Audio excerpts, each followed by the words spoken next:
Picking up audio. Music is going. Quick sip before we go.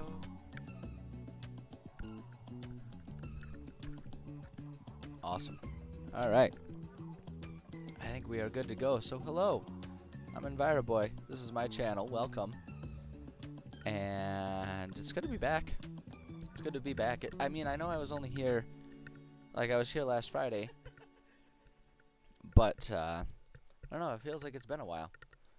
Feels like it's been a minute or two since I was last streaming. Because I skipped yesterday. I was out of town yesterday. So, oh great, it looks like we're already getting some frame drops. It's going to be fun for me to pay attention to. Alright, looks like we're back on board here. I really hope that's not a foreboding sign of things to come. But I suppose we'll find out.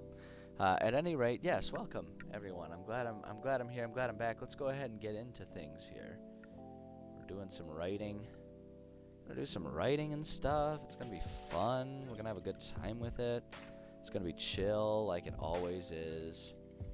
And here we are where we left off last time. So, last time we started the process of our Novotorgladny. Oops, hold on, I'm on the completely wrong section though, because we had a session last night. This is where we need to be, right here. So, yeah. So yeah, we last time we were we started working on building up the important buildings that players might find themselves going to, the important places players might find themselves spending some time in while in the city. It's kind of an important thing to flesh out, I've always found. It's an important thing to have that stuff and have an understanding of, you know, what players can expect, what as a DM you can expect them to want to interact with, all that kind of stuff. It's an important thing to consider, because players will certainly want to spend some time there, and you want to make sure that you've got whatever you need. Now it's certainly not necessary to go into the level of detail that I do with these types of things.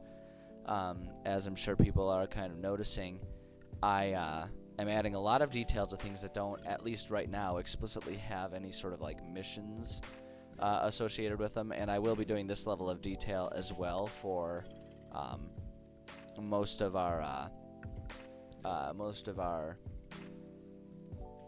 shops and everything like that, because that's just what I do, and it's not necessary to go to this level of detail.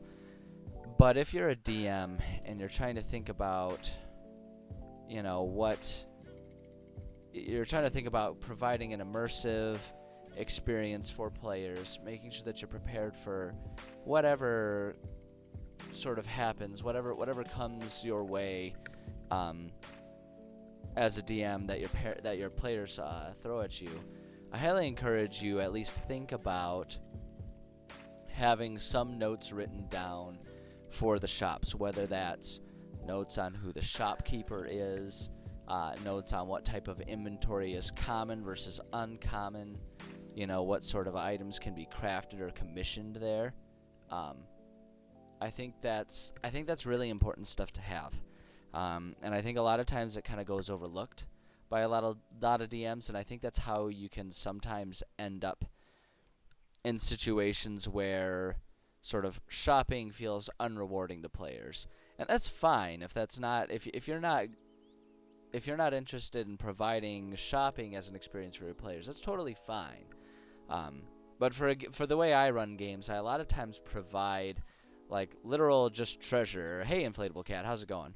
A lot of times provide just treasure in the way of money and jewels, and then players will want to spend that money.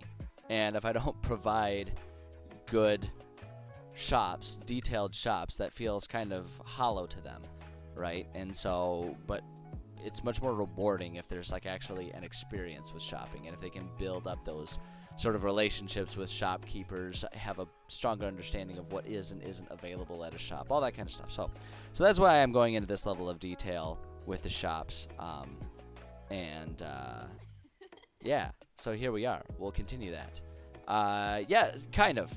It's the same haircut. I'm sticking with my mohawk, but I definitely did go and get it trimmed up for the first time in like 3 months. It was getting way too shaggy. So thank you for noticing. I appreciate it. So yes, like a new haircut. Same style, new cut, and it feels so much better. I always hate when I let it get as shaggy as I did, but life is busy and it's hard to get out and schedule a hair appointment sometimes. Life is chaos, and I do the best I can.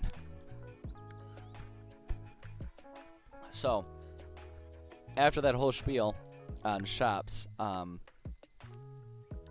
we're here working on not a shop. We're working on the sort of the keep / guard station for our city. Our city of Novotrokladny, as I call it.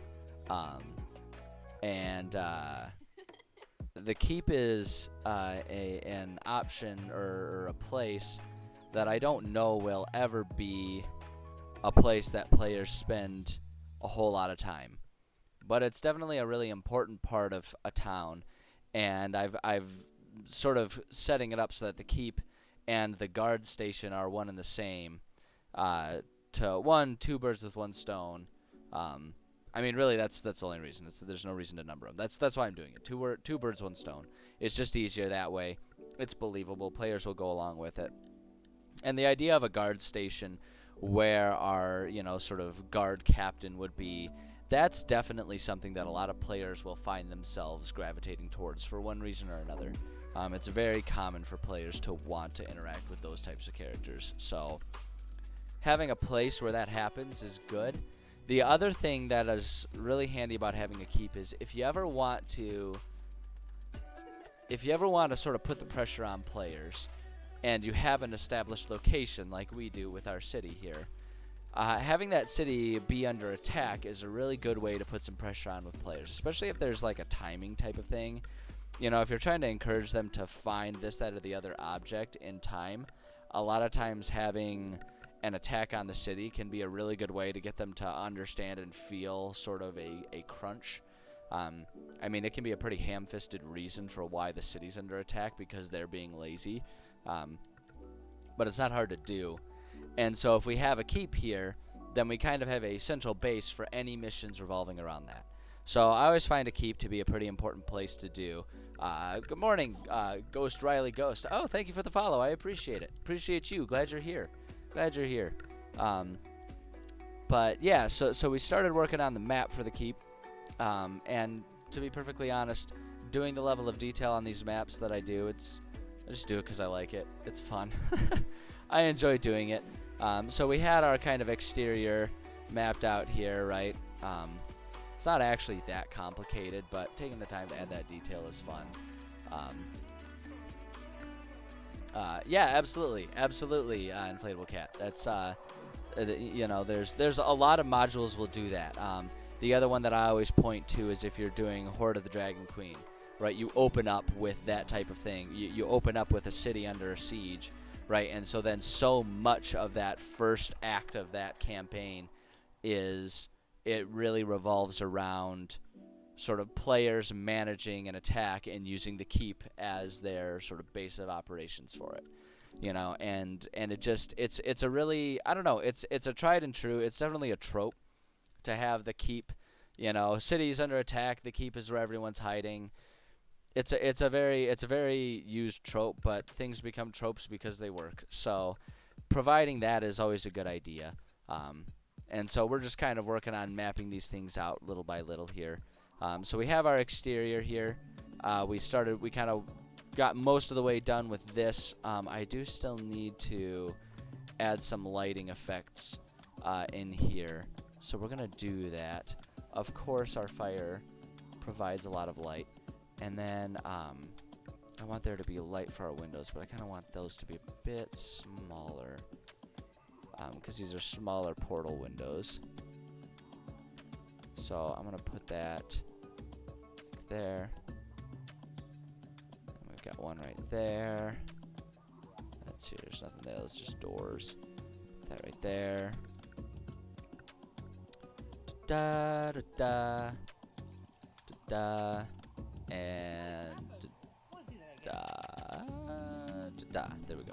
Okay, so there's our sort of structure, our main floor there, and because we're making the keep also sort of the guard castle, guard house, whatever. We've got our sort of main bunkhouse on the first floor, our bunks, right, where the guards that are like on call or whatever are sleeping there. And now we've still got to fill out a basement and our second and third floor. So let's go ahead and do the basement here. So we got to do our room tool. So where are we? Building tool. Let me think here.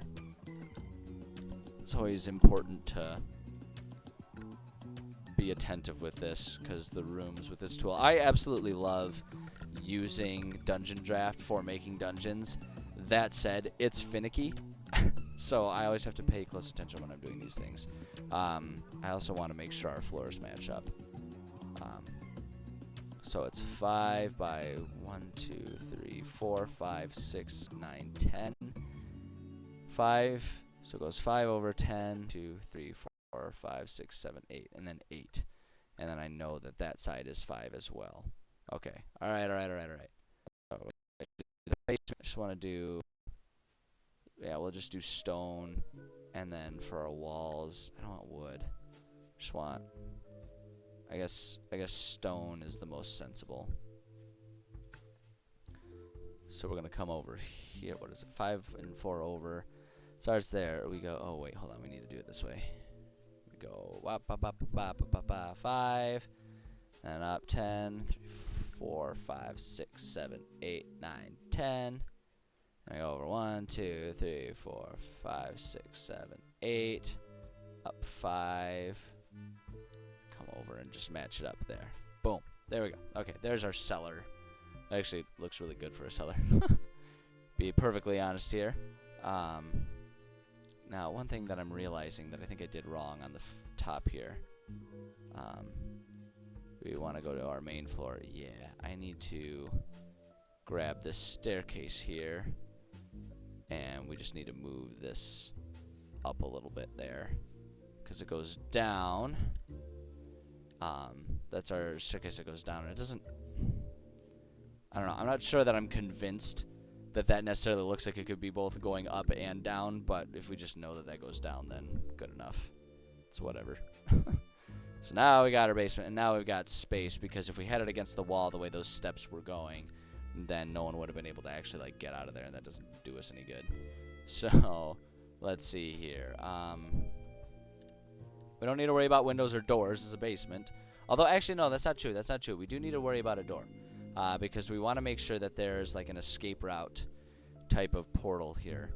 So I'm just going to put like a crappy stone door that just goes right there. And that's our tunnel to escape.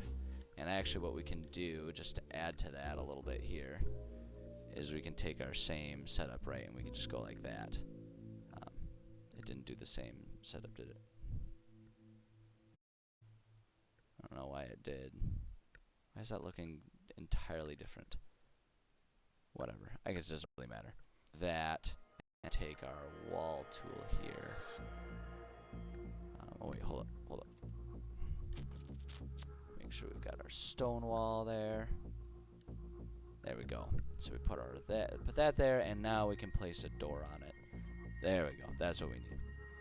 Okay, and so that's just our tunnel that leads out, right? Because every keep, you want to make sure your keep has a back door in case the keep's under siege, right? You gotta have a way out. It's a given. Yeah. I mean, it's obvious. It needs to be there. All right. So there's that. Now we need Basement's gonna be pretty easy, all things considered. I mean, the basement's really just where they store stuff, always. So I want to take our object tool here. Just go to all, search for stairs, not chairs, stairs. The search thing is really weird in this in this program, because it finds anything that matches the keyword at all and then just like slaps it in there. It's really weird. I don't fully understand it, but that's okay. So there's our stairs, easy enough. And then really we just want to do storage. I'm wondering if we can yeah, here we go, storage. Perfect. They've got all kinds of storage items here. I was kind of hoping that it would have all of the crates and barrels there. If we do crate, and okay, so they got barrels and crates as separate ones. It's weird that they don't add those into the storage, but I don't know, whatever. I'm not gonna ask questions. I do like the idea of the guardhouse having just like a big giant ale keg in the basement, just like a huge one, to make sure the people are provided, and also like to make people question how do they bring it in and out when they need to refill it. Doesn't make sense. I think that'd be really funny, but I'm not gonna do it. Instead, we're just gonna throw in a whole bunch of barrels and crap. Here we go, a nice big barrel like that, right? Throw them kind of at like angles there. Boom. That doesn't make any sense. Undo. Yeah, so I kind of wish they would have these be a bit more free-floating rather than... But see, we can do stuff like that to make some barrel stacks there. We can go to our crates. Oh, you know what we can do with the cage here, too? They've got cages. We could... How big are these? If they were a bit bigger...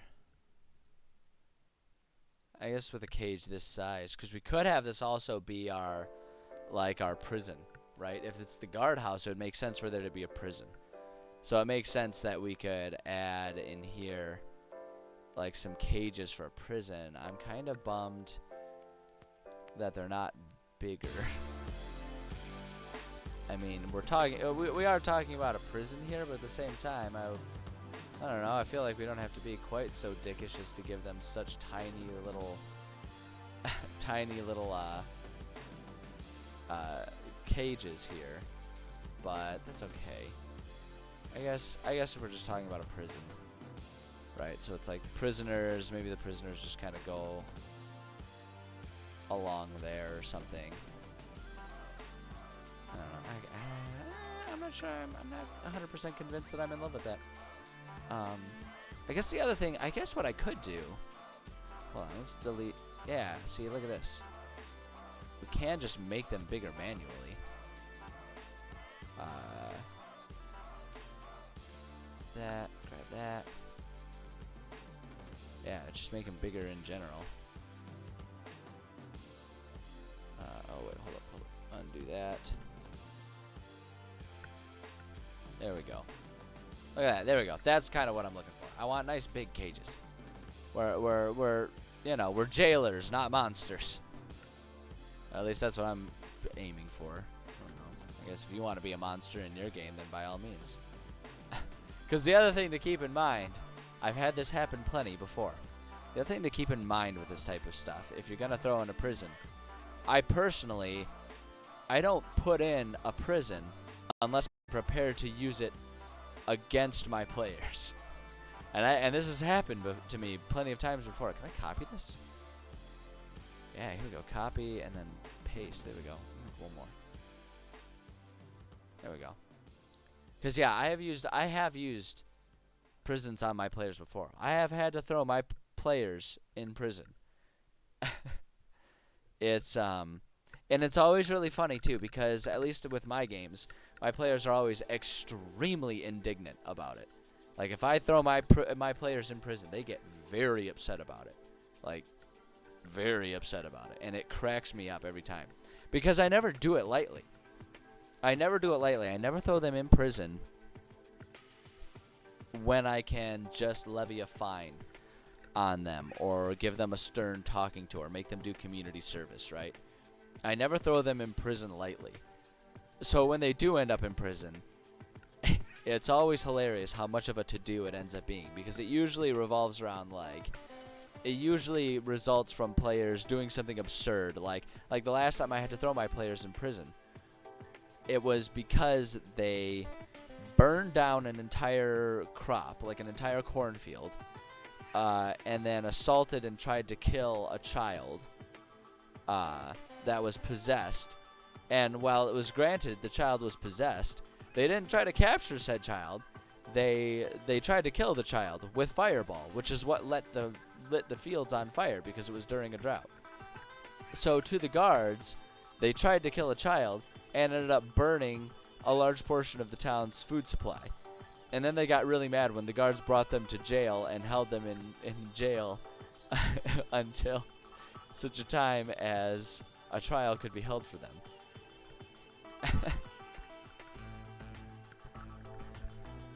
Players very commonly suffer from main character syndrome, where they 100% believe themselves to be the main characters. I mean, which they are. Granted, it's a reasonable clutter. You could throw some clutter down there. That's not a bad idea. It's not unreasonable necessarily for them to believe themselves to be the main character, but they sometimes have the tendency to not consider the fact that, you know, the rest of the characters in the game are unlikely to see them quite as the same level of main character. So, I don't know. I don't know where I'm really going with that anecdote, other than just like, you know, be ready. Your players may get themselves in trouble, and they will be upset about it. But don't be afraid to, you know, to put the lamp, to turn the lamp on them, right? To make them have to face the music every once in a while. I always think it adds a certain degree of realism when you do that. I don't like that little setup that I got going on there. I want to grab. Well, let's just undo. It's just easier to do it that way. So at this point in time, I'm kind of just like trying to add a little bit of clutter to everything, you know. Try and make everything feel a certain degree of realistic here. Just like, you know, this is their storage area. It makes sense that there would be a certain degree of clutter and mess around here, and so I'm just trying to sort of invoke that feeling here. Where's that smaller crate? Do that maybe, and then where's that smaller crate? Was this the one? Yeah, that was the smaller crate. If we do that, corners are kind of overlapping, but you know. Let's go ahead and actually go to our clutter thing. Where was it? I know there was clutter. There it is. Clutter. Give me some clutter here. Some pages, some documents, cards. I kind of like the idea of there just being like a random, like, discarded shirt down there. There's some broken glass. Check this out. We can like layer it and make it look really messy. Some sort of broken glass. Broken pot. It's just kind of like shoved in the corner there. Just adding little things like this, little touches like this, are 100% unnecessary. Like I say, don't get me wrong. There's no reason to really expect. There we go. We can add a lot of broken pottery there. And watch this. We can like kind of have it spill out a little bit with some of these things. All right, there we go. It's 100% unnecessary to do this level of detail for your players. And as I've said before, I am in full recognition that, look at this, just the ominous concept of there being a teddy bear right by the prison. Adding this level of detail is very unnecessary. I am 100% going well above and beyond what most DMs would feel like doing, as well as beyond what most players would even recognize and notice.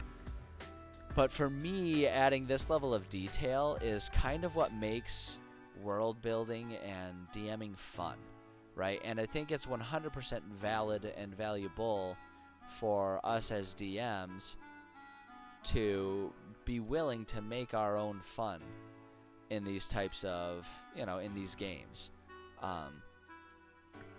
Because even though we're providing the game for players, the fact is this is a game for us too, right? We're meant to be having fun with all of this. We want to be having fun ourselves. And look at this. We'll put a complete monster. There's like a deck of cards there that can be given to the prisoners if they want. But a DM enjoying the game is a 100% necessary thing. You don't want to be. Sorry, I'm just thinking here. We need some lighting. No, not mushroom. Oh, mushrooms would actually be kind of fun. Check it. But like some wall shrooms or something. Oh God. Okay, never mind. I thought these were going to be smaller and more under control. There we go. That's more like it. I kind of wish I could have them sticking out of the corner there. Oh well. I guess I'm not gonna do it. But yeah, I feel like it should never be understated how important it is for the DM to be enjoying things. I know for myself, it actually took me a long time to sort of be willing to acknowledge that and advocate for my own fun during a game, right? Because I get so caught up as a DM wanting to provide fun for my players. And I get caught up trying to provide that enjoyment for my players, right? And I think that in and of itself is important and necessary. You should be trying to provide fun for your players. That's what your job as the DM is. But I think it's also good for a DM to have fun, right? If you're a DM and you're not having fun with it, then how on earth are you going to provide something that's compelling enough for your players to enjoy? And for me, the most enjoyment kind of comes from building these things. Certainly it's very important and very fun for me to provide the game and see my players having fun with the game as a whole. I mean, don't get me wrong, that's super important too. But like where this hobby is born from for me is enjoyment of, let's see here. Oh, I wonder if, what we can do here. Hold on a second. Let me try something. Where's the scale? Alt is the scale. But it's still kind of 90-degree turn. Yeah. Just trying to. I really wish it was easier. I wish they had wall sconces that kind of fit on the walls a bit better. It's the struggle I'm running into. Oh, yeah. Okay. Oh well. Oh well.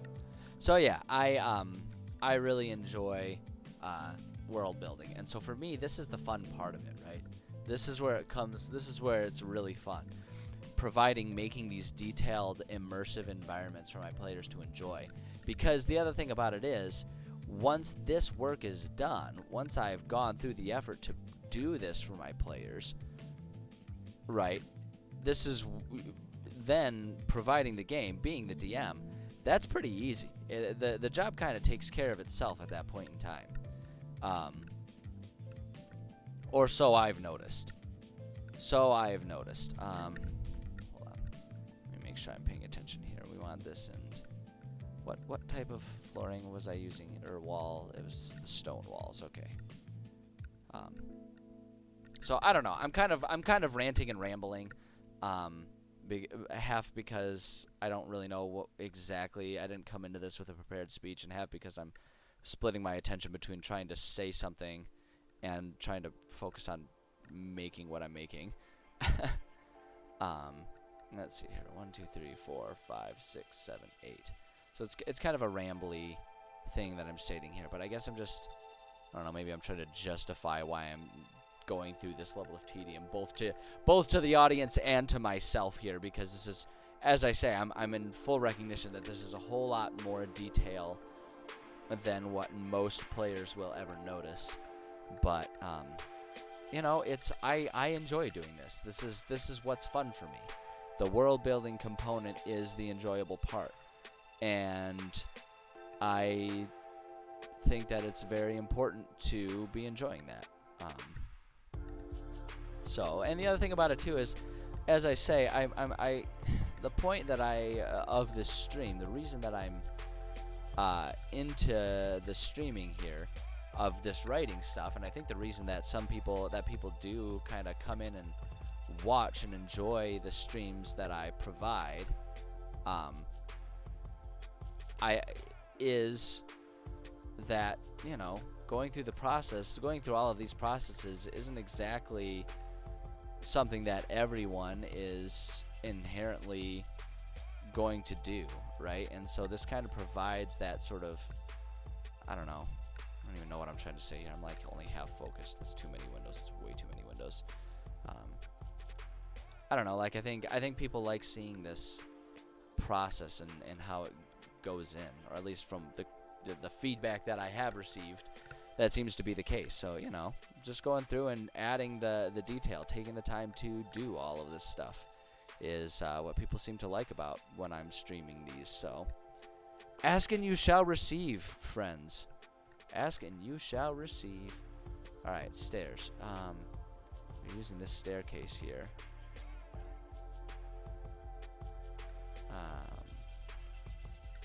I think the scale is like, yeah, I think the scale's been getting kind of goofy when I'm, yeah, over there.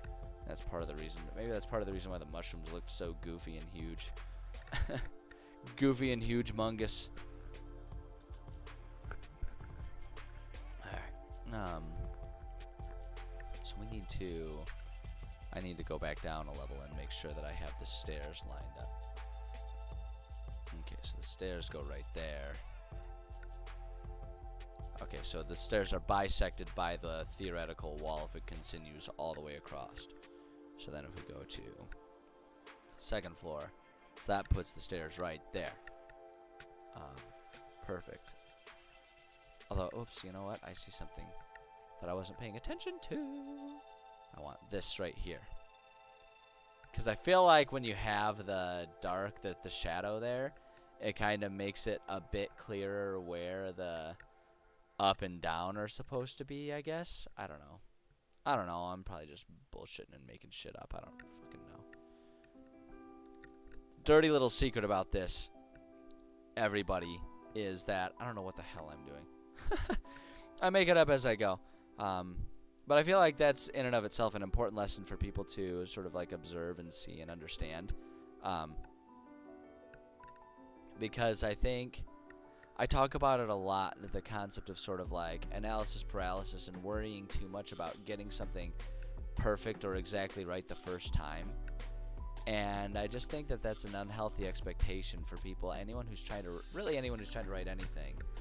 I think it's an unhealthy expectation to have of yourself and the things you're creating, that you would be able to get it right, you know, exactly right the very first time. I don't know. I know I've suffered is a strong word. I've struggled with that a lot in the past, of, you know, dealing with writer's block because I'm so determined to try and get things exactly right the first time. And it ends up this fixture deal. Here we go. So fireplace fixtures. I'm gonna keep the fireplace a consistent thing. And it goes up, but we want to make sure our chimney's in the same place. So let me just see here. Okay, I see.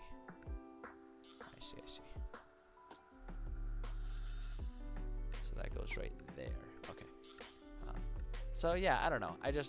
I think there's value in me just sort of showing the fact that I'll sit here and I'll just kind of start randomly working on things, right? And even though I don't always have a strong idea of exactly what I'm doing every single time from the get-go. You know, it's ooh, wow, that's a hell of a fighter right there. How the hell did I get this? That's the one that I used before. I wonder if we can hold A to mirror it. There we go. We can just do that. That's good enough. I don't know, man. I'm just winging it. Like I say, I'm just winging it. And that's such an important thing to be willing to do when you're trying to write these types of things. You know, is just sort of be willing to. Sorry, hold on. Be willing to just kind of go for it, and not necessarily always know exactly what you're doing. You know, some people. There we go. Sorry. Some people just get so hung up on that, and like I say, I used to do that. I understand that completely. Get so hung up on trying to get it exactly right, and just, I don't know, don't do that to yourself. Don't do that to yourself, you know. If you're trying to homebrew stuff, if you're trying to create something, if you've got an idea, just kind of just plop it down, right? Put it on the paper. Who cares if it's great or not? Who cares if you got it right that first time? You know, who gives a rip? It doesn't matter, because you can always go back and you can change it, you can edit it. And that's why I try so hard to that's why I'm trying so hard to be willing to demonstrate everything that I'm working on as I'm working on it. Because it's one of the most important things that I've kind of picked up on, while being involved in this awesome hobby of D&D, is that, you know, if I'm going to be a DM, I need to be willing to just randomly spew crap down. I just need to be willing to do it, you know. And I hope other people are kind of getting that and understanding that that's sort of what I'm after when I go on these long rambling tangents that pretty much everyone else has probably already fallen asleep for. I don't mind. I'm not offended by that. There we go. Just putting some weapons there. I don't know why, really. Just, you know, it's a barracks. It needs some weapons. They're there.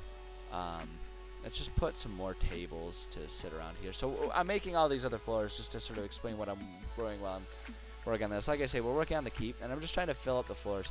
There's no particular function that I'm interested in with this that I'm making. I don't have anything necessarily in mind. We need chairs and tables. That's what we need here. So it always works best to do the chairs first too, I've learned. Yeah, I don't have anything specific in mind that I'm working on right now. In the sense of, I don't have any missions planned out for this area here. Nothing like that. I'm just trying to make a map that can serve a purpose when I need it to. You know, that's what it's about here. Oh, okay, I see what I did. You know what we can do? We can just make these double tables. Whoops, hold up. Undo that. Undo that. I want a place that can be functional, right? A place that can serve as a map if there is a situation where I need the city to be under siege, right? I need to be able to provide that type of setting in case it ever comes up. And so that's all we're working on right now. That's 100% all we're working on. There really is. Oops, you know what I'm gonna do? Do that. And let me grab my grabber tool here. No, I don't like that it's not gonna snap. But therein lies itself, though. That's an interesting point that I just accidentally discovered with this. That's how I can have things not be snapped to the grid, looks like. So that's important to remember. And anyway, shoot. I shot on the damn chair. Hold on. Undo, undo, undo. Just keep undoing these things. Okay, we gotta go back to the chairs. Gotta go back to the chairs. Damn it, what did I do wrong? Come here. Boy, I'm struggling right now. Hold on. Okay. If I want... So we can do the chairs there and there. Want some space. I guess we could do chairs like that. That. How cramped does that make things? I guess that's actually kind of perfect, isn't it? Because I think if we do that and that, we do them all like that, and then we can go to our table. Go to our tables right there. Boom, boom, boom. There we go. Just a couple more tables for people to sit at. Add some clutter here. Let's. I want to go. I don't have a map. Let me see here. I want to try and find stable shelf, maybe? No. Although, actually, it wouldn't be the worst idea. We could just put, like, a chifforobe of sorts, right? We can just, like, have a slightly ajar chifforobe. Do that one and, like... See, why are some of them against the wall and some of them not? Okay, but wait. So will this end up working? No. Yeah, there we go. Look at that. See, and we learn things. It's another valuable thing about me doing these streams. You guys can watch me struggle, and then you can just do better when you go to do it yourselves. That's how it came out. So there we go. I also kind of want to go, just for the sake of atmosphere, go to, do they have rug? From a place of understanding rather than from a place of fear. Do you have rugs? Where you're just grateful for any idea that comes along. I don't like the color of these rugs. Because you don't know how. I also wish they were longer. Hold on a second. I think we can work with this. Hold on. First off, color. I don't know. What color should we make our rugs? I don't think it matters. It really doesn't matter. We can do like a purple. Not about the idea. I just don't like everything to be that weird brown mahogany type of color that they put them. It just gets too bland if it's always that same thing. I mean, I feel like red rugs are so common when talking about like medieval times, and there's probably something to do with like the availability and technology of like dye and whatnot. But I don't know, it just gets so old, doesn't it? It gets so repetitive if it's all that color. Like it's such a diarrhea color. I just want something different, a little different at least. I don't know. Oh, what about like a green? Can't tell if that's too green or not. Ooh, I kind of like that one. Looks more of like a gray green, I think. I don't know. Maybe it's risky business me going with green, given the whole colorblind thing. Blue. We could find like a nice grayish blue. There we go. That's like a pretty dull gray blue. I kind of like that. I like that. Okay. And I'm just thinking like they might have a rug there. Why are we not? Thank you. It only lets me do. It's only gonna let me do that direction. So I guess I really wish it would let me extend it longer, because it's gonna look stupid if we have just like two of them right next to each other rather than one long rug, right? It's gonna look stupid. I don't want to look stupid. I don't know. I don't like it. I guess the other option we could always do, and I have done this before, is we can go to our pattern tool, right, and we can just like choose the carpet, right, and we can just choose our color that we want, right, if we do like that, because you could do that and do the carpet that way, and that like I don't like exactly how uniform that ends up looking, but I don't know, it does kinda. Like we can do like, oh, we can kind of angle it that way. See, that looks okay, actually. We just do that. Oh, and then we can kind of resize it so that way it's a little less. Look at that. Look what we just discovered, you guys. Look at all of these. Look at all these shortcuts we're discovering. I don't like that there's no border around it. It makes it look kind of goofy. I wonder if there's a way. Is there a way? I don't think there is. I'm just gonna see if there's a way for me to add like a border to it, but I don't think there is. Oh well, we're gonna call that progress there, because look at that. I mean, just look at that. That's like exactly what we were kind of after. We're learning all kinds of neat tricks and tools and tips here, and I adore it. There we go. So now we just got to go back to our objects here. We got to add a bit more clutter. I'm kind of curious. I want to see what we can do with our scatter tool here. And let's go to.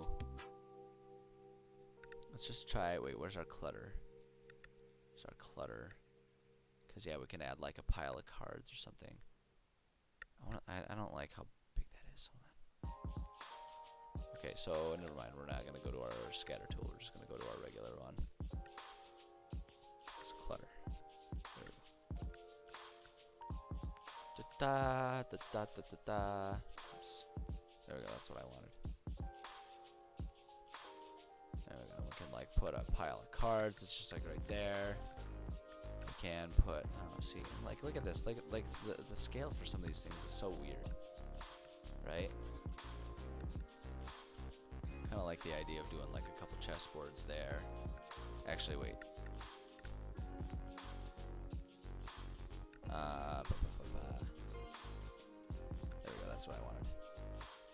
Let's put that right there, I guess. I don't know. It doesn't really matter. It's kind of a who cares type of situation. Objects again, as always. I'm trying to add a little bit of variety. You know, just make things sort of pop a little bit more, feel a bit more realistic, I guess. I don't know if realistic is the right term. More like a bit more believable, maybe. I don't know. I don't know exactly how to describe the look I'm going for beyond just that, like I guess used is kind of what I'm like. I want this place to look used. I want it to look like people live here and do stuff in here. Oh, that's gonna give us actual desk stuff, decor. Oh my god. Oh my god. Yes. Are you kidding me? Are you kidding me with this? Are you absolutely kidding me with this? This is what I'm talking about. Oh my god. Are you kidding me with this? Wait, hold on. Undo. Check this out. We are 100% mounting a moose head over our fire. No, give me the goddamn. No, give me the goddamn moose head. All right, fine. Here's how we're gonna do this. What are we not? There we go. We'll do it that way. Good God, that's perfect. There we go. There it is. Hold on, we gotta get it like centered. There we go. Yes. Oh my god, yes, absolutely. Put a moose head up there. Are you kidding me? Alright, hold on. Alright, I'm tired of trying to guess where they store. I'm trying to find a map is what I'm looking for here. Map. That's what we're looking for. Like a situation room type of situation. That's too many uses of the word situation, but that's okay.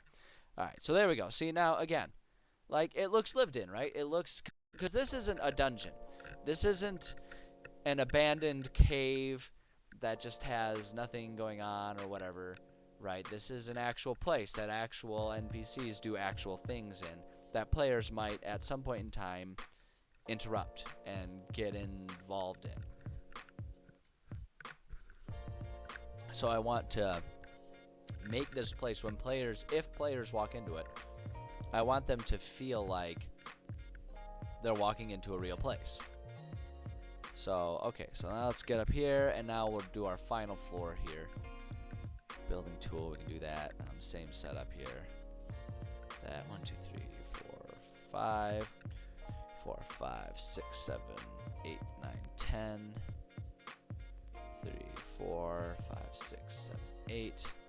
Go up 5 more, over, and then down.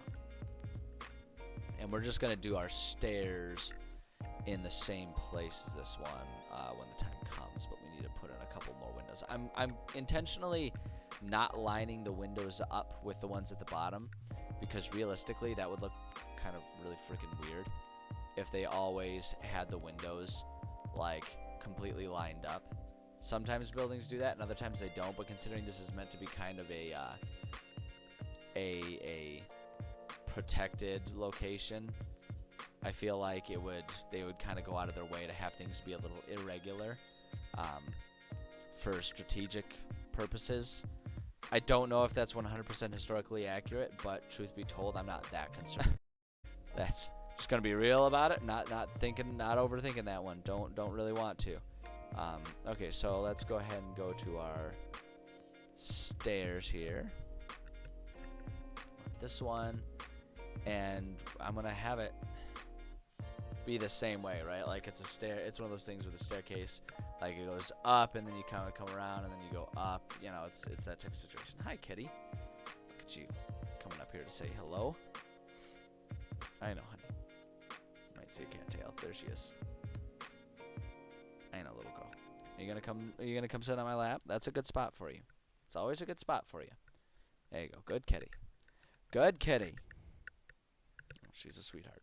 She and I are both just trying to regain our sense of home here, because as is apparently the norm for our lives, we're not at home this weekend. We packed the cat up, went to stay with my parents, and it's exhausting how little time we get to spend. Oh wait, hold up. I don't want this to be anything other than just our normal 1 scale. Okay, there we go. Better. Sorry. Yeah, we've been out of town, and like, you know, it's good to go visit family and all of that, but also it's really dadgum exhausting to always be on the damn road, which is what our lives have been. So the both of us are a little out of sorts, trying to regain our sense of composure here. Kitty is adjusting a little bit quicker than I am because, I mean, you know how it is. Animals are simple and adaptable. Isn't that right, little girl? I know. You're just happy that we're back and you can have a lap to sit on in your favorite locations, as always. So the top floor here, I'm thinking actually the top floor is going to be mostly empty, other than just like rolls that can be used in emergency scenarios. Because we've kind of got floors being used, and no one wants to go to the 3rd floor if they don't have to. I guess the exception, actually, you know, I'm gonna make it into that. I'm gonna change that up a little bit and make an exception. The guard captain's room is gonna be up here, and then the rest of it is gonna be like storage and/or meeting space maybe, or something like that. So I want to go back to our building tool, and I want to do the walls. I want to just like add a wall across that way, and then let's do our portal tool, and let's add a door here. Simple wooden door, I guess. Hold on, where's just like a basic wooden door. Put that like right there. There we go.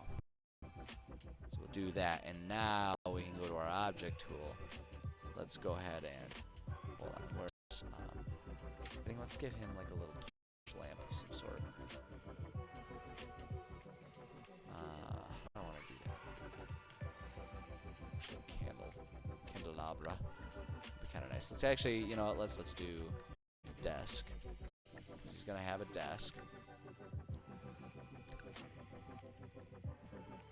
Doesn't look much like a desk, to be perfectly honest. These things look exactly like desks.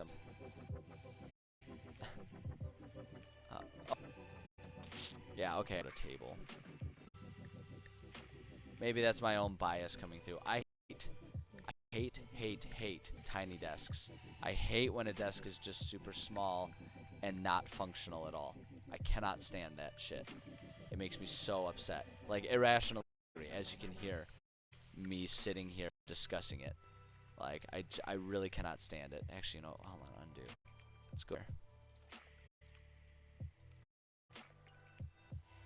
Like, I don't know. I have very specific ideas about what I want a desk space to look like. And my desk is, like, the desk that I'm sitting at right now at exactly this moment is probably the biggest desk that, not probably, it was the biggest desk I was able to find anywhere.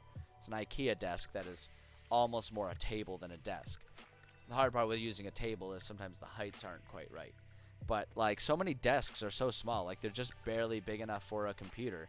But it's like, I want the desk to be big enough that I can have multiple monitors but still have a lot of workspace here. You know, because sometimes I'm working with paper instead of with with like computers and stuff. So I need a place to spread out my papers and crap. I don't know. And I always offer the same courtesy to all of my imaginary people in charge. Because what kind of sociopath wants a small desk? It makes no sense. Doesn't make any sense. So there we go. Nice big desk. Big desk. And then let's go here. Check this out. Check this out. Lighting. Got our candles going on here. But watch this. Watch this. Make it much smaller. Let's put that right there so then we can grab it, right? No. Just give me. Okay, fine. We'll do this. Move it right there. Make it smaller. Damn it. I want it to stay sitting on that corner. There we go. Perfect. There we go. See, look at that. Look at that. Look at that. Look at that. So we got that. Objects. Go back to our object tool. They have just like paper as one.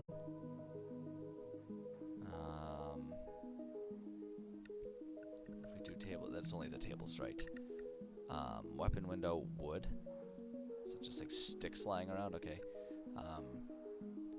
Storage, statue, stairs, stable, snow, skeleton, shelf, ship, sewers, sack, rug, pillar, obstacle, mushroom, mine. Games? No, I guess I don't care about that. Food, floating fire, dining, dirt, defense. Okay, that's just like items, crates. Colorable? Oh, all the items that you can change the color for. Corpse? Hold on. Yeah, there we go. We'll just give the guard captain a skeleton in his closet. Literally. No, we won't do that. Let's clutter. Here we go. Here's some like papers and stuff. So we can make these a bit bigger. Put some paper right there and maybe another paper like that. There we go. There we go. So there's this desk. I think we can give him a nice rug. Let's go back to our egg. A nice rug is a good idea. This guy. A cow rug, maybe. Boar rug. Wolf, sheep, fox, cow, bear. None of these really fit the environment, right? If they had like a lion pelt one or something, that would almost fit best. I don't know, we'll just give them like a cowhide rug, I guess. I don't know, I guess this is probably the closer one. Let me, it's a pretty big, now it's a smallish cow, but that's okay. Do that, and actually check this out. So that way it can be like a believable meeting room or whatever. Check this out. Do some chairs there. Hold on, we gotta change our color a little bit. There we go. Now we'll go ahead and do the red. But check this. I don't like how big those chairs are. Hold on. We gotta shrink this. That's better.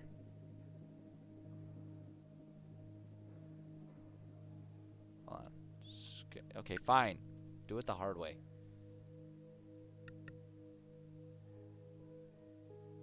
There we go.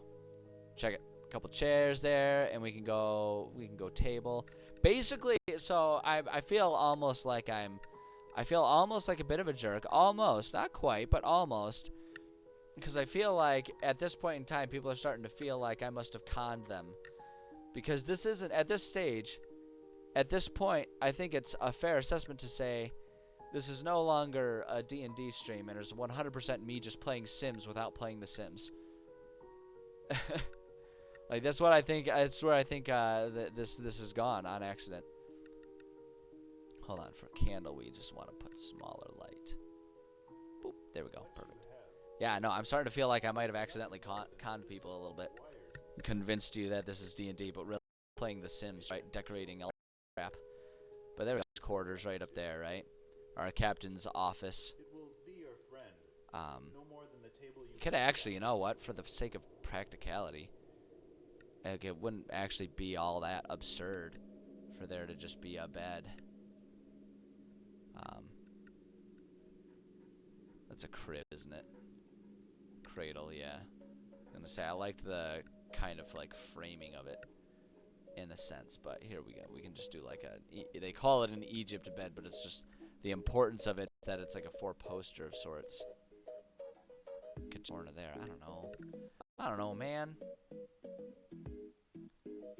I guess he probably wouldn't care about having such extravagance, so we can just like tuck the bed in the corner there. I don't like the color being the same as the history of the chairs, so maybe we'll just make it a brighter red or something. There we go. And so he's just got his bunk tucked in the corner there. Whatever. I don't know. So there. So there's our officer or our characters.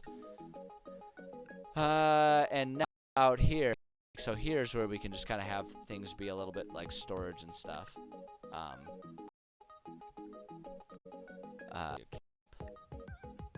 kind of want to just like offer up, like just have like a bunch of these set up as like emergency sleeping quarters, right? And it's like just emergency bedrolls all lined up. Because the idea is that in an emergency situation, people could come stay here, right? And so they've got a whole bunch of stuff stored up there, and then I kind of want to go back to barrels and crates and stuff, and offer and just like put a bunch of crates and stuff up in here. Do like that there. Put like another crate right there. Where's our barrels? Where are the barrels? There we go. Put like, make things kind of weird and lazy. Do like a barrel there. And then do like, I wanted a sizable barrel. Right, do barrel there. Gonna jump out, kitty? Okay, there you go. Do that there. Just a couple barrels not neatly stacked. Do that like that. Check this out. Boom, there we go. Precariously perched like that. There we go. Just a little bit there to add some flavor. So there is... That looks good to me, honestly. I think that looks fine. I think that looks good. So, here we are. We have our keep.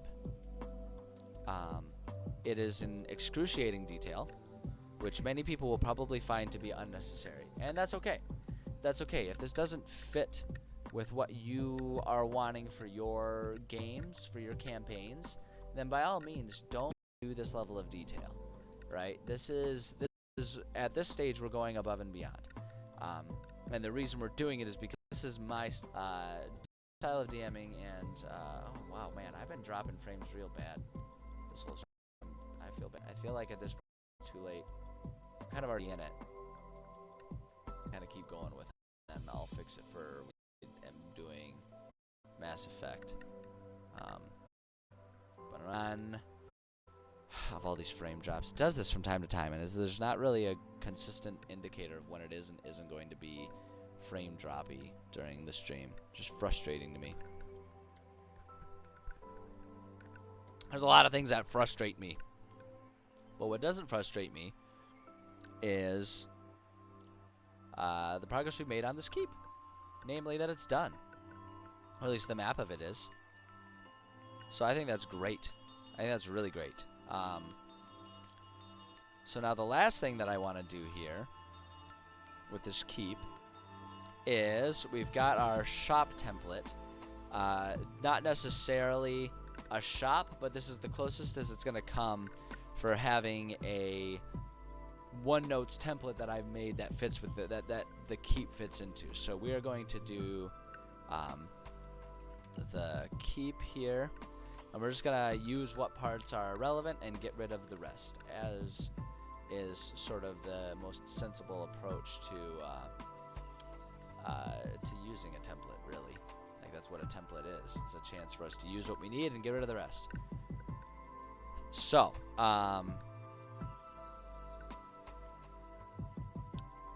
let's see here. So, operations owner and community. Okay, so well, first off, basic intro section should be about one paragraph. As with all intros, imagine you're writing an inside sleeve for a book. Should be a paragraph that could be read to pull people in. The idea is like you have just like a one paragraph discussion about what this is. This one's real easy. Let's see here. Within the actually, I'm gonna change that. Towards the back of the town, lies the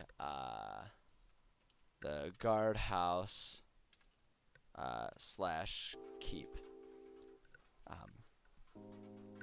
This building serves primarily as the central location for the guards that keep the city safe, as well as the jail for misbehaving citizens. Boom. However, my V key is going the way of my P key, where it just misbehaves and adds double keystrokes all the time. I'm not sure exactly what's causing that problem. I'll have to look into it. Which means I'll say I'll look into it, and then I won't, because it's what I always do with this damn keyboard. However, it is also prepped to handle emergency situations in which people, the people in town need a safe place to take shelter.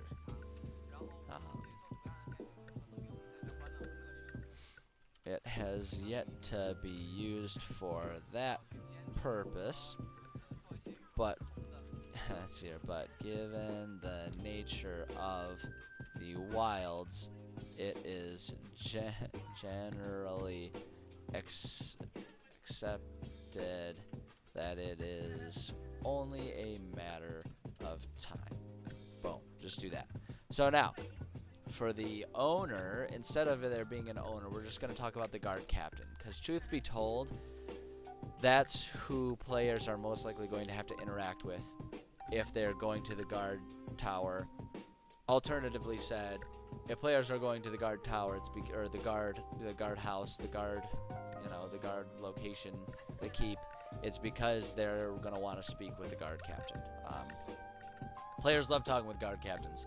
Makes them feel important, but it's a reasonable person for them to go speak to, instead of like directly speaking with the king or whatever like that. So guard captains are very important characters to have in your D&D game. If you don't have a guard captain in whatever the main city is, I recommend you add one. Add a guard captains can wear a lot of hats when it comes to offering your players exposition. So let's see here. So owner, instead we need to come up with a guard captain. Given the nature of wait, did we already hold on a second. Did we already establish a guard captain? Let's see, we have Samuel Petrovich, and he's the mayor. But we haven't added anyone else, have we? Perfect. Okay. Let's make ourselves a guard captain. Let's add a character. Let's do it. It's we need it. So let's do it. Generators. Bada boom. Go there. Again, I say it all the time. This is one of my sources. My favorite resources. Okay, here we go. Real names. Let's go ahead and stick with our Russian name here. Is it going to? There we go. Perfect. I'm gonna do male names. I just kind of, in my brain space, the guard captain in this town is a dude, and so usually if you already have something in mind, unless you have a really good reason to change it, just stick with it. Don't overthink it. Just stick with it. So I'm thinking it's a human man. And look at, like, everything ends in Vich. Single thing ends in Vich. That's hilarious. That's absolutely hilarious that they made everything end in Vich. Look at that. Do they have anything? Oh, look at that. We have one thing that didn't end in Vich. That is hilarious. That is hilarious. I've never noticed that. I'm going to do that. We're just going to Anton G. Let's do that. Let's just go with easy. Easy, easy. Do it. Anton Georgie. And we're gonna just go ahead and call this label him guard captain. Captain. That's what we'll do there, because we'll probably end up giving him his own foes and friends page as well. I think that'll make sense. We'll want to do that so we can add a bit more detail to him there.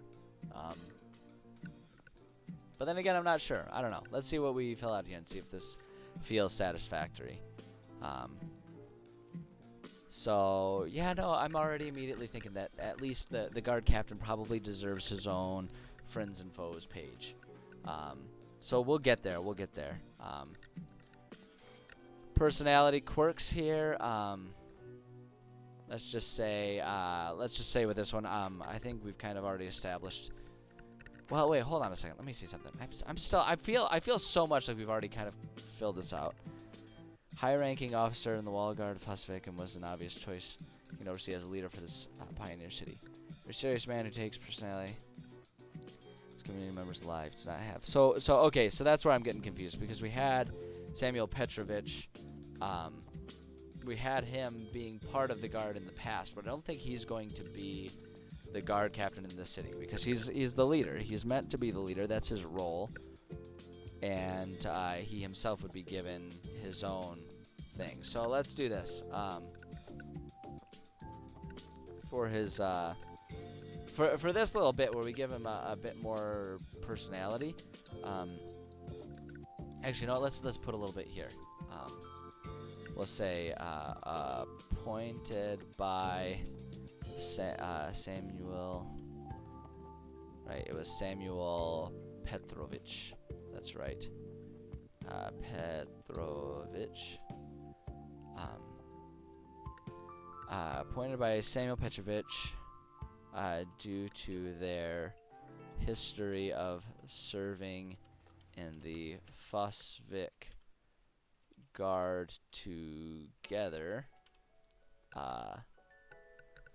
Anton is the captain of the Novotroy Kladny.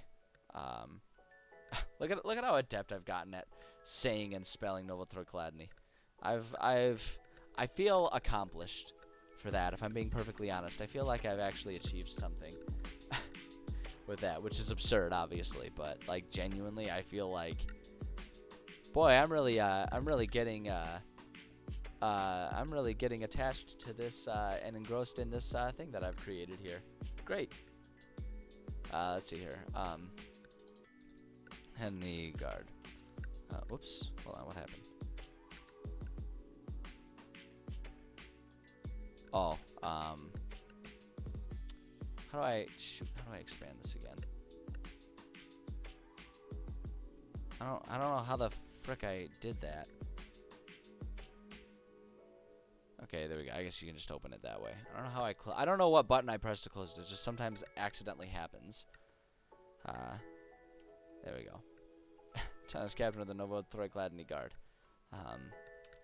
He is a bit more jovial than Samuel, but can be very serious and professional when the situation calls for it.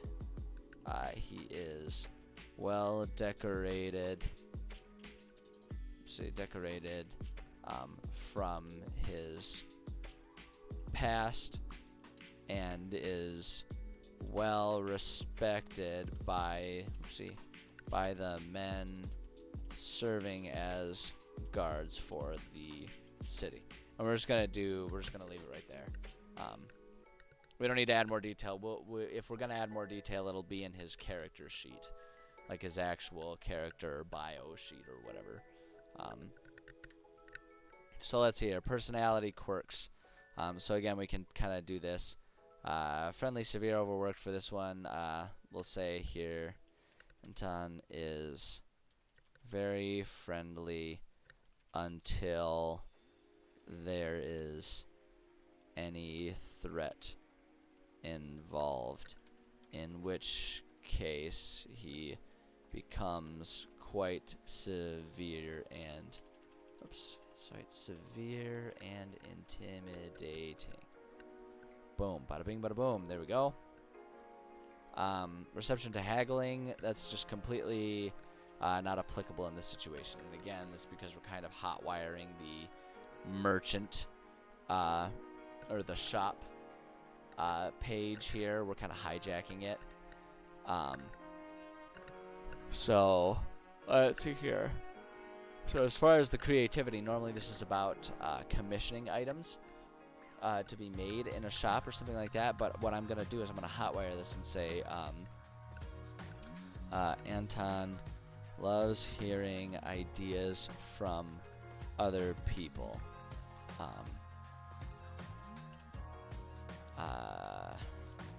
He's not afraid to shoot down ideas that he believes will not work, but when the city is in danger, he welcomes all input in order to properly identify the best solution. Ba-boom. There we go. Okay. I think that's all we need to do. So now community, so this is always general discussion about whether the community likes the shop or whatnot, and I feel like this is actually relevant because we're talking about the guards here, so it's not exactly a shop per se, but public approval is still going to be an important thing. So what we're going to say here is I want the community to generally like the guards in this one. I want, for the sake of this mission, or this campaign, because there are so many opposing factions and so much danger involved, I like trying to make my cities in general, and especially the city, a place of, a place of refuge, right? A place where players can go and feel safe and not like they're part of all kinds of drama and whatnot. So I always try to come up with a reason why the community likes each other and aren't constantly fighting with each other. So for this one, community, the community holds the guard in high regard, I guess. Let's see here. The guard soldiers are polite. The guard soldiers are, polite and have proven themselves perfectly capable over the past few years since, gosh dang it, 2 years since the city was established.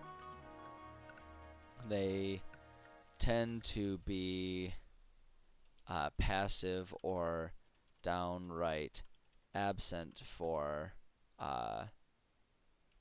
matters of I don't want to say petty,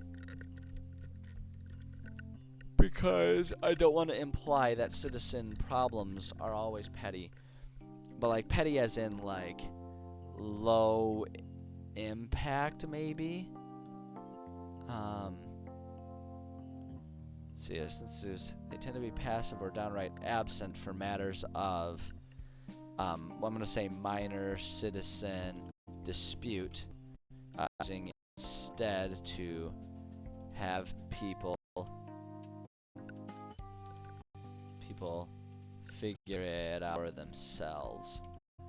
But whenever anything escalates, are there ready to help. Let's see here, escalates instead of elates. That makes sense. Let's say for this reason, the people in town generally enjoy the guard's presence, as it adds to the feelings of being safe and secure despite being in the middle of the wilds. Boom, there we go. Simple as that. All right.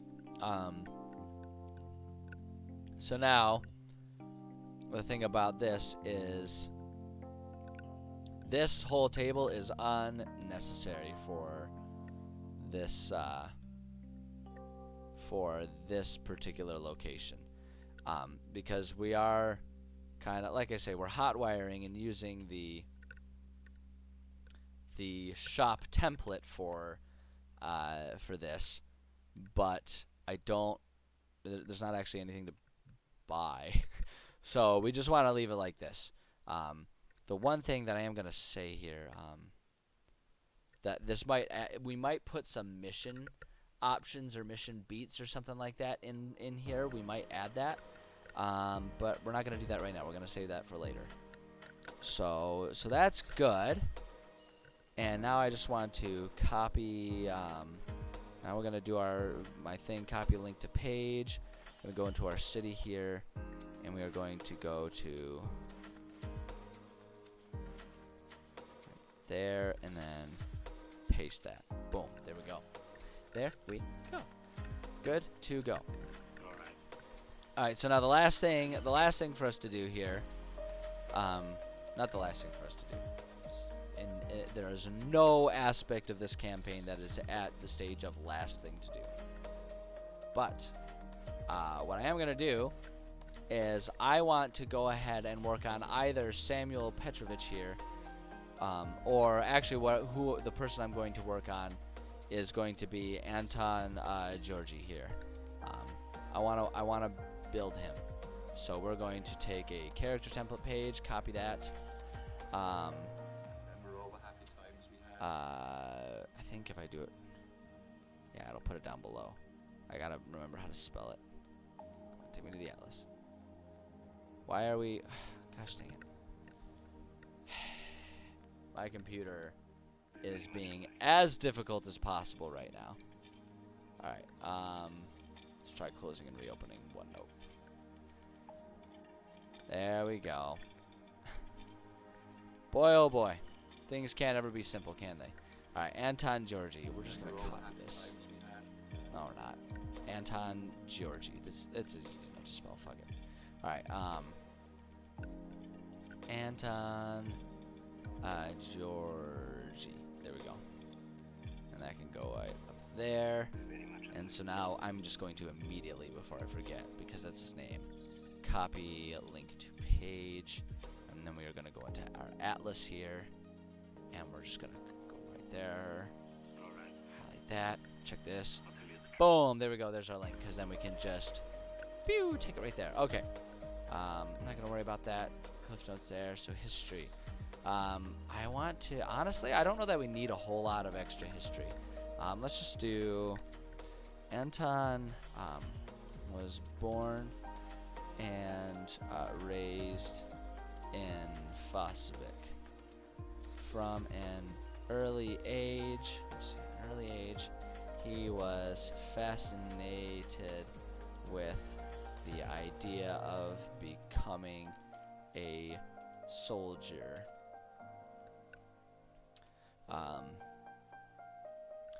Fascinated with becoming a soldier. He loved the idea of being a decorated and respected military member.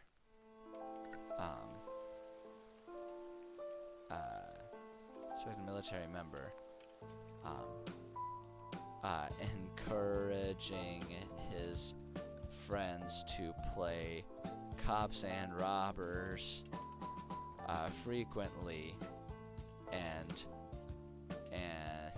always choosing the role of cop. Let's see here. As soon as he was of age, and I'm not going to bother trying to decide when this community would consider someone of age to join the military. As soon as he was of age, he enlisted in the city guard and began a career that he would consistently describe as the best life he could imagine. While serving as a guard, Anton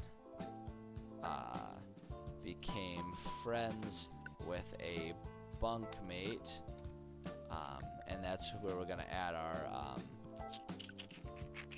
Samuel, was it Petrovich? Was that it? Yeah, that was it.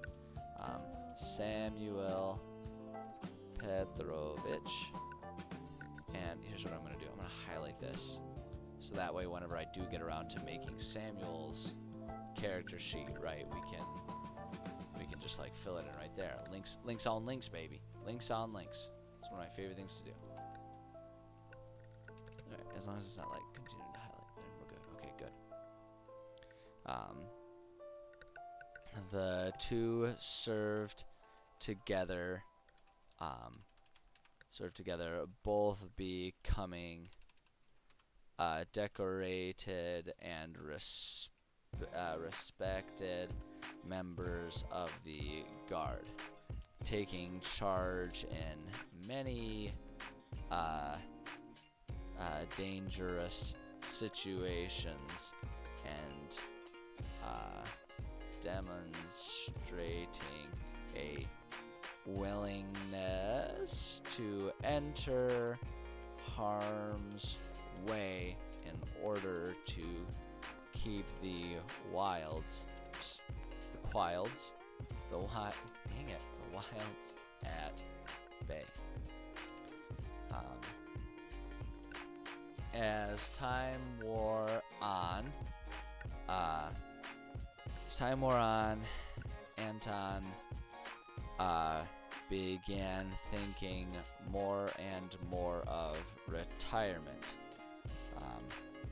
The thing stopping him was a lack. Actually, I want to say, rather than the thing, first off, I want to say the only thing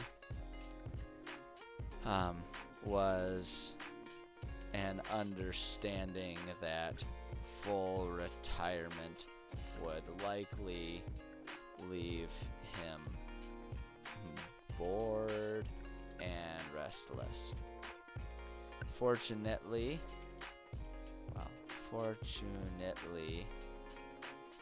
an alternative came about just in time. Samuel was selected to serve.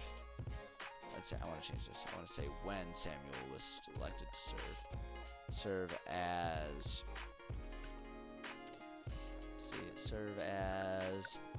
the leader of a new project to establish a city out in the wilds. Anton was immediately identified as the best choice for the guard captainship of the city. Actually, wait, hold on, I want to clarify it. Captainship of this new frontier. That's how I want to say that. Frontier. There we go. Alright, I gotta capture this new frontier.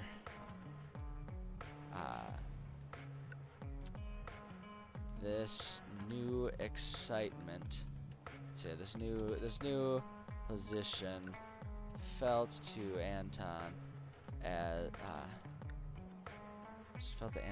like the perfect solution.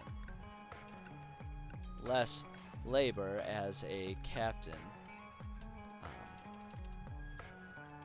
but still plenty of excitement to be had in protecting a city so exposed to the wilds. Boom, there we go. And that's really all we need. I think that serves perfectly fine. Motivations. Frankly, Anton has few motivations. He simply loves his work and enjoys the challenges involved in keeping a city safe and operational. If anything, let's see here. His only real motivation beyond the sense of adventure is an understanding that he is responsible for the safety of the people he protects. So I'm just trying to establish a personality here that demonstrates, like, he doesn't have a whole lot of ambition, especially if he's getting later, like if he's getting on in years. Right? He doesn't have any motivation beyond the fact that he just likes the work. He likes being a guard. He likes being a guard captain. He likes the idea, the challenges involved in protecting a city, and he doesn't want to stop doing it. It's as simple as that. As simple as that. We don't need to add a whole lot else to this guy. So accent. Honestly, for this guy, I'm almost feeling like very little accent is necessary. I'm going to say very little accent. Maybe make normal voice a little deeper to demonstrate advancing age. Boom. That's all we need there. Alignment. I kind of want to call him just like neutral good. He wants to keep people safe.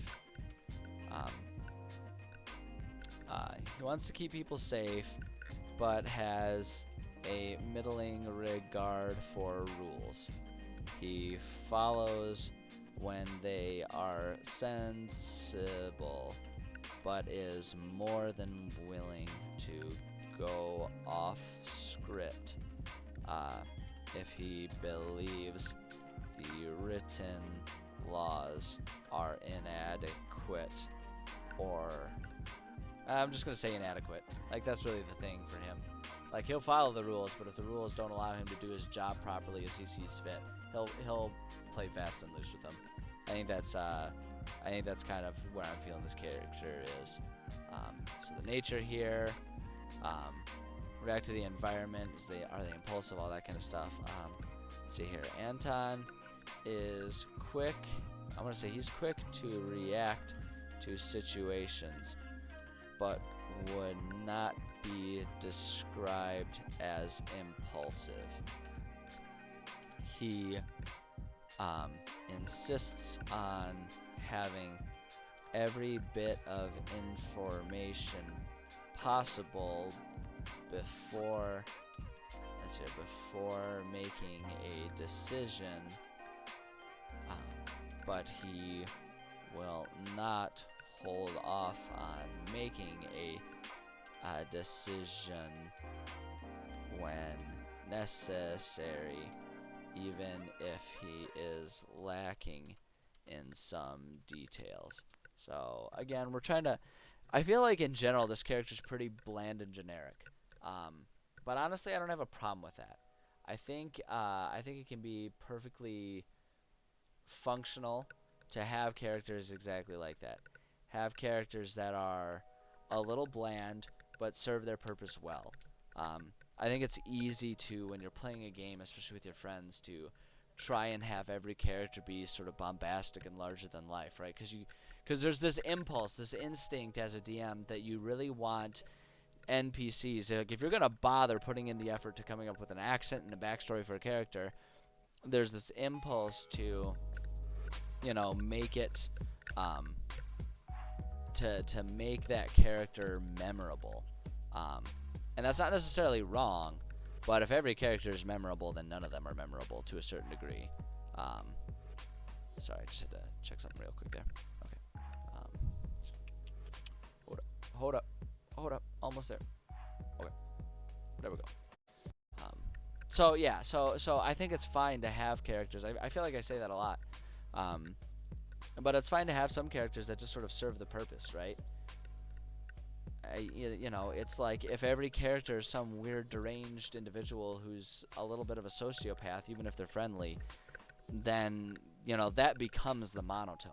So sometimes adding in that sort of, you know, pH neutral glass of water type of character is what can make those other ones really pop. And I feel like guard captains are always really good options for those more generic and sensible types of characters that you need, because when you think about the nature of their job and the nature of the information they'll provide to players, they're not likely to do anything groundbreaking for players. They're likely to serve as sources of information, and they're likely to be the types of people that would have to be sensible, right? Because they're in charge of guarding a city. You can't do that as a, you know, too big of a goofball. So I think that's perfect right there. And I think actually, now that I'm looking at it, that kind of covers all that we really need from old Anton here. We may add more details to him as we start fleshing out missions and whatnot for this campaign. But as it stands, I think he is a perfectly functional character. And looking at the time, I mean, there's like 15 minutes kind of left normally in the writing stream. But I think this is going to be a good time to stop so I can take a break and then come back to do some Mass Effect. Because we really are. We're at a down point. We finished our keep.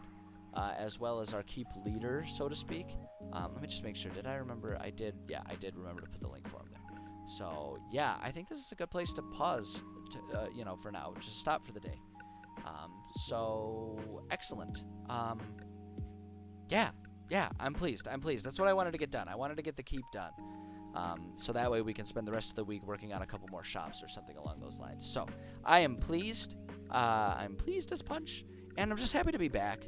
I'm happy to be back. This weekend was insane. It was good stuff. My life has been insane. And I'm really looking for the remainder of this week and next week definitely as well to just be calm, chill, normal weeks. And I feel like sitting here just working on a shop, streaming a little bit, you know, putting this up for people to see. I feel like this is a good step in that direction. Terms of making things normal. So I feel good about this. Tomorrow is Wednesday, which means no stream, because I will be, Wednesdays are my work heavy days where I really get stuff done. So I will not be able to stream tomorrow. But as of right now, I have nothing stopping me from streaming Thursday and Friday. So I should be back both of those days. It's always possible that changes, and the likelihood of that changing is going to be kind of increasing slowly through the end of September, because at work we're kind of reaching our crunch time because our fiscal year is coming to an end, which means that we have to kind of be putting bookends on all of our projects that we're doing. So it's more and more likely that I will need emergency extra time at my day job. So it's always possible. I'll do my best to make announcements, both on Twitch, and I'm trying to be better about making announcements on the Discord server. I haven't been doing an excellent job of that, but yeah. So be on the lookout for that kind of stuff. As I just kind of mentioned, I do have a Discord server. If you are interested in doing that, you can find in joining that, you can find a link to it on my Twitch channel. The link is there. We'll get you verified, so you can come in and talk and participate. We're starting to get some good discussions about different homebrew stuff that people are working on, which I really enjoy. If we get a big enough community and enough people participating, I really kind of would love to add a segment during these writing streams where we spend the first half hour discussing, just kind of going over any community submissions, so to speak. So I don't know, that's an idea that's in the works. But yeah, so we got that going on. Yeah, and I think that's all the announcements I have. So yeah, thank you so much to anyone who stopped by. I appreciate each and every one of you guys. I love that people come by and are interested in the stuff that I'm working on. I really hope people I really hope people are finding this type of stuff helpful or at least interesting. I know I've been told a lot of people kind of appreciate just having me on in the background, and honestly, I find that very flattering because I know I only ever do that with people that are my favorites and people that I like to actually listen to when I do tune back in. So, yeah, if you're one of those people, I appreciate you. If you're watching live, I appreciate you. If you're watching the VODs after the fact, I appreciate you. I appreciate the fact that I have a growing audience. I'm very flattered by that, and I think that's awesome. I absolutely love it. So, yeah, I'm going to take like maybe a 15-20 minute break here. Rest my voice a little bit, go to the bathroom, refresh my beverage and stuff like that, and then we will be back to do Mass Effect 2. We're making some progress through there, and we are slowly inching our way towards the conclusion of that one, believe it or not. So, yeah, so if you want to stick around, if you're here and you want to stick around for that, then feel free to do that. I will, like I said, I'll be back in like 15-20 minutes to do that. If that's not your jam, then I promise you I am not offended by that. I think that's perfectly fine. And I just appreciate anyone who is interested in it. So, yeah, so I will either see you in like 20 minutes or I will see you probably Thursday for more writing. But yeah, again, thank you all so much. I appreciate each and every one of you, and I'm definitely looking forward to the next time I get to see you. So until then, take care of yourselves, and I will catch you guys on the flip side. And end stream now. Goodbye.